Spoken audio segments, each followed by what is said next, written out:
Hello मित्रांनो, मी विठ्ठलाचा अभंग बोलते. तुम्ही शांत चित्ताने ऐका. संत मिळूनी पत्र पाठविले पंढरपुराला, पंढरपुराला.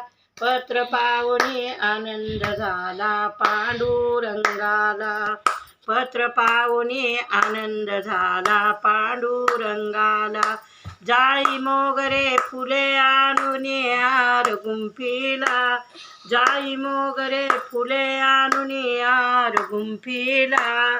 भक्तिभावाने हार घालून बुक्का वाहिला, भक्तिभावाने हार घालून बुक्का वाहिला.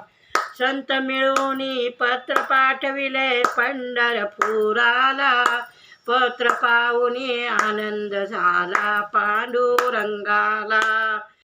मला सबस्क्राईब करा, मला लाईक करा, मला कमेंट करा.